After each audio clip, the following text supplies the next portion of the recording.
Bismillahirrahmanirrahim. Assalamualaikum warahmatullahi wabarakatuh. Welcome back to my channel, Kelas Mr. Iman.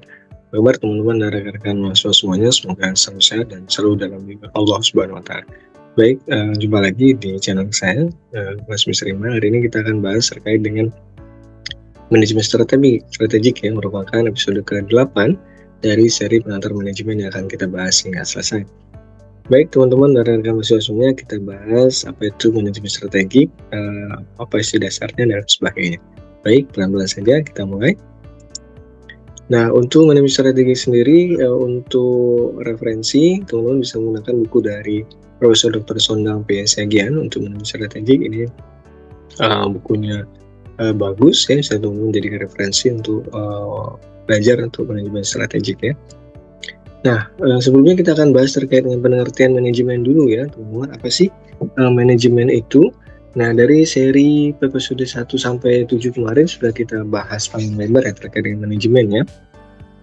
Di mana proses manajemen di sini ada 6 kegiatan utama di perusahaan yang menyangkut 6 hal, itu 6M, ada man, orangnya, ada material, bahannya atau barangnya, kemudian mesinnya, metodenya, uang dan marketnya. Gimana seorang manajer atau leader bisa menggabungkan leadership, kemampuan leadership manajer skillnya, ilmu dan seninya untuk memulai ini agar bisa efektif dan efisien dan bisa mencapai tujuan organisasi dengan sangat baik gitu ya, gambaran terkait dengan manajemennya.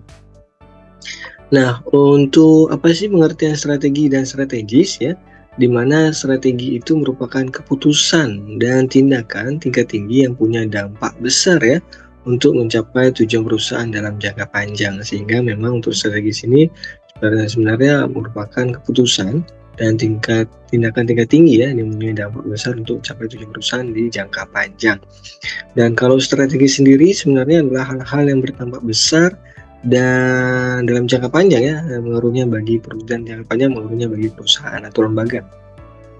Nah, strategis adalah hal-hal yang berdampak besar ya. Strategis adalah hal yang berdampak besar ya, sehingga bukan hal kecil, tapi ini adalah hal yang berdampak besar yang dimana jangka panjang mengaruhnya sangat besar bagi perusahaan atau lembaga gitu ya. Nah, pengertian strategi sendiri banyak ya teman-teman. Gambarannya yang pertama terkait dengan oleh Porter mengatakan bahwa strategi merupakan alat yang sangat penting untuk mencapai keunggulan dalam bersaing ya, sehingga memang di pasar itu, baik itu di pasar persaingan, maksudnya di dunia persaingan, di pasar itu merupakan strategi yang merupakan alat yang sangat penting untuk mencapai keunggulan dalam bersaing gitu ya. Kemudian strategi menurut Chris itu merupakan respons secara terus-menerus maupun adaptif terhadap peluang dan ancaman eksternal serta kekuatan dan kelemahan internal yang dapat menurut organisasi gitu ya. Kemudian menurut Andrew, strategi merupakan kekuatan motivasi untuk stakeholders ya, seperti manajer, karyawan, konsumen, otoritas, pemerintah dan sebagainya, yang baik secara langsung maupun tidak langsung menerima keuntungan atau biaya yang dimiliki oleh suatu tindakan perusahaan gitu ya. Jadi ini adalah strategi dalam hal terkait semua stakeholders ya, menurut Andrew. Dan kemudian menurut Hamel dan Prahal, strategi merupakan tindakan yang bersifat inkremental, satu senantiasa meningkat dan terus menerus, dan dilakukan berdasarkan sudut pandang tentang apa yang diharapkan oleh para pelanggan di masa yang akan datang. Itu beberapa pengertian dari beberapa ahli yang kita sandur ya teman-teman. Baik, lanjut.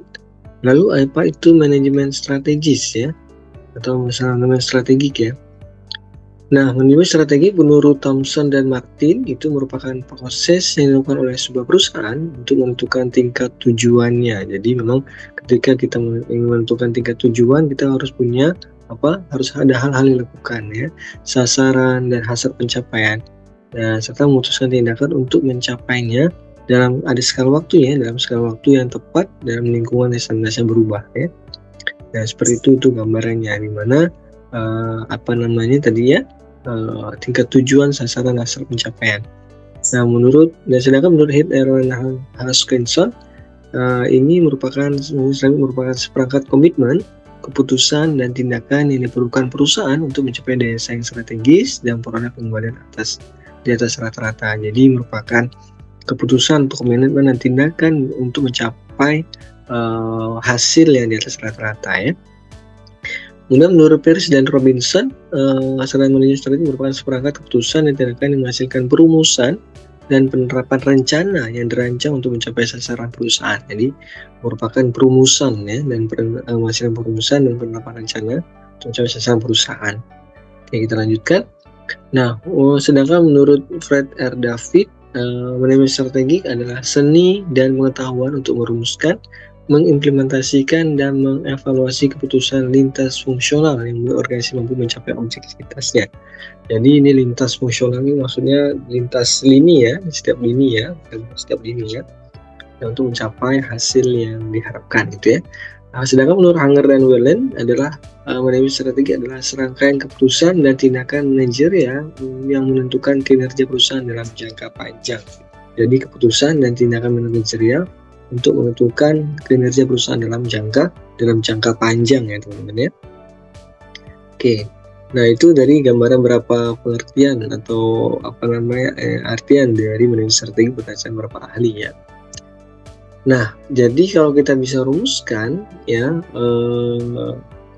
manajemen strategis itu merupakan rumusan mengenai arah kebijakan perusahaan ya. Jadi rumusan mengenai arah kebijakan perusahaan untuk mencapai hal-hal besar di masa yang akan datang agar tetap eksis atau tetap stabil dan atau berkembang setiap saat dan serta untuk mencapai tujuan-tujuan lebih besar ya. Ada namanya garis besar haluan, kemudian ada rencana strategisnya dan setelahnya, kemudian rencana induk pengembangan dan lain-lainnya seperti misalnya lain-lainnya gambarannya. Oke. Nah, kemudian elemen dari manajemen strategi, apa sih elemen-elemen yang ada di manajemen strategik? Nah, manajemen strategi merupakan gabungan atau kumpulan dari terkait dengan manajemen SDM, bagaimana kita mengatur sumber daya manusia, dan bagaimana kita mengatur operasional atau kegiatan harian di perusahaan. Kemudian bagaimana terkait manajemen pemasaran, bagaimana cara atau strategi pemasaran, dan terakhir adalah manajemen di keuangan, bagaimana pengaturan di bidang keuangannya. Dari 4 hal ini merupakan elemen dari manajemen strategik ya. Jadi manajemen strategik ini dibutuhkan untuk apa? Ya tadi ya, untuk mengelaborate 4 ini ya. Jadi 4 ini kemudian diberikan atau dibuatkan strategi ya untuk mencapai tujuan dari tujuan yang ingin dicapai oleh perusahaan gitu ya. Nah, kemudian rencana strategis antar bidang yang bagaimana rencana strategi sumber daya informasi, rencana strategi sumber daya keuangan, sumber daya manusia, daya infrastruktur, sumber daya pemasaran dan sebagainya. Ini adalah model rencana strategis antar bidang, jadi saling berhubungan ya teman-teman semuanya, baik itu sumber daya keuangan atau bidang keuangan, sumber daya manusia, pemasarannya, marketingnya, produksinya dan sebagainya. Jadi memang bidang satu dan bidang lain itu tidak ada yang superior ya teman-teman, karena tidak bisa mengklaim bahwa bidangnya itu lebih baik dari bidang yang lain gitu ya. Jadi seperti itu, memang semuanya saling bergantung dan saling membutuhkan gitu ya. Tanpa salah satunya maka akan pincang gitu ya. Jadi berikut kemudian rencana strategis antar bidangnya. Kemudian mengapa sih perlu manajemen strategis ya teman-teman? Mengapa kita perlu adanya manajemen strategis ya? Nah, yang pertama adalah karena situasi itu terus berubah ya. Perubahan itu pasti, yang tidak berubah adalah perubahan itu sendiri ya. Jadi memang secara sesuatu pasti berubah karena situasi yang terus berubah, baik itu kondisi politik, ekonomi sosial, inovasi, teknologi dan sebagainya, maka perlu yang namanya manajemen strategis. Kemudian yang kedua adalah semakin banyak pesaing yang muncul. Ketika ada bisnis yang atau yang sedang hangat, maka semua atau banyak pesaing akan bermunculan untuk membuat hal yang sama, biasanya seperti itu. Maka kita punya manajemen strategis untuk apa? Untuk bisa terus di depan gitu ya. Nah, kemudian memberikan mengapa strategis itu penting ya. Pertama, memberikan arah pencapaian tujuan perusahaan. Ketika sudah ada strateginya, sudah ada manajemen strategi, maka arah pencapaian tujuan perusahaan akan lebih gamblang tergambarkan gitu ya. Kemudian yang kedua adalah membantu memikirkan kepentingan berbagai pihak. Jadi manajemen strategis ini juga membantu memikirkan kepentingan berbagai pihak, tidak hanya satu pihak, tapi juga dipikirkan gitu ya, antar lini ya. Kemudian mengantisipasi setiap perubahan secara merata. Ketika kita ada membuat manajemen strategi, maka kita bisa mengantisipasi setiap perubahan yang terjadi ya. Kemudian manajemen strategi juga diperlukan agar apa? Agar kegiatan perusahaan atau lembaga itu bisa lebih efisien dan efektif gitu ya gambarannya. Nah, kemudian 9 tugasnya menurut AB Sutanto ada 9 tugas manajemen strategi ya. Yang pertama adalah merumuskan misi perusahaan, termasuk pernyataan umum tentang tujuan, proses sasaran terkait dengan misi ya. Kemudian melakukan analisis kondisi internal perusahaan, bagaimana dianalisis yang kondisi internal seperti apa, butuh apa, kurangnya apa, dan sebagainya. Kemudian menilai kondisi eksternal lingkungan ya, masuk kompetitor yang kita lihat kompetitornya seperti apa, pesaingnya seperti apa, yang lain seperti apa ya. Kemudian menganalisis opsi-opsi perusahaan untuk menyesuaikan segala sumber daya. Nah, opsi perusahaan harus dibawa kemana, harus seperti apa, caranya bagaimana, sesuaikan dengan kondisi sumber daya yang ada.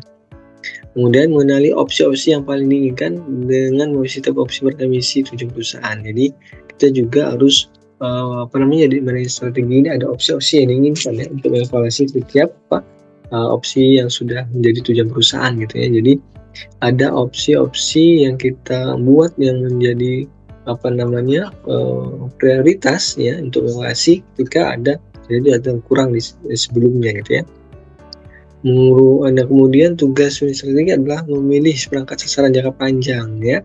Jadi sasaran jangka panjang itu apa aja yang dicapai ya. Kemudian tujuan yang selanjutnya adalah mengembangkan sasaran tahunan dan jangka pendek, jangka panjang ya. Jadi harus membuat juga untuk mengembangkan tujuan jangka pendek itu apa, jangka panjang seperti apa. Kemudian tugas manajemen menerapkan pilihan-pilihan strategi mulai mengelola sumber daya yang dianggarkan. Nah, di mana kesulitan tugas-tugas, karyawan, struktur, teknologi, keseimbangan yang ditekankan. Jadi memang manajemen strategi juga harus bisa mengalokasi sumber daya dengan sangat baik gitu ya. Kemudian yang terakhir adalah bagaimana manajemen strategik itu untuk mengevaluasi keberhasilan proses strategik berdasarkan masukan bagi pengambil keputusan di masa depan. Kemudian evaluasi terakhir pasti ada evaluasi untuk kebaikan di masa yang akan datang ya. Nah, model komprehensif proses manajemen strategi yang pertama adalah terkait dengan apa visi dan misi yang dicapai. Di sini ada audit internalnya, bagaimana untuk audit internal itu mengevaluasi kira-kira ada yang salah atau tidak, bagaimana tujuan jangka panjang yang dicapai, kemudian dirumuskan evaluasi, merumuskan mengevaluasi dan strategi yang ingin digunakan, bagaimana mengimplementasikan strategi. Nah, informasi itu selain itu di dalam pemasaran, keuangan, atau sanksi, keuangan SDM dan sebagainya. Dan selanjutnya adalah mengukur atau evaluasi dari kinerja yang sudah dilakukan gitu ya. Nah, proses manajemen strateginya, tugas pertama adalah menetapkan visi dan misi organisasi ya. Tugas pertama, kemudian menetapkan tujuan, apa tujuannya, kemudian menyusun strateginya apa aja, kemudian implementasi untuk pelaksanaannya, dan evaluasi, mungkin monitoring atau perbaikan jika ada kesulitan atau kesalahan atau kekurangan gitu ya gambarannya. Nah, terkait dengan manajemen strateginya ada 5 tahap ya, 5 tugas ya gambarannya. Oke, jadi mungkin itu teman-teman gambarannya terkait dengan proses manajemen strategi atau kajian terkait dengan manajemen strategi kali ini. Semoga bermanfaat bagi kita semuanya, dan pasti disclaimer dulu ini merupakan usaha kita bersama untuk belajar, saling belajar ya. Tidak ada maksud untuk menggurui, tidak ada maksud untuk mengajari, tapi ini adalah suatu bentuk yang saya buat, mudah-mudahan kita bisa saling bersama-sama belajar bersama. Demikian teman-teman dari semuanya, mohon maaf kalau ada pembahasan saya yang kurang, kalau ada yang kurangan silakan mungkin teman-teman yang mungkin lebih paham bisa ditambahkan di kolom komentar apa aja yang bisa menjadi masukan bagi teman-teman yang lain. Demikian, jumpa lagi insyaallah panjang umur sehat badan, kita jumpa lagi di episode berikutnya. Terima kasih atas perhatian, mohon maaf atas kekurangan, saya akhiri. Assalamualaikum warahmatullahi wabarakatuh. See you. See you.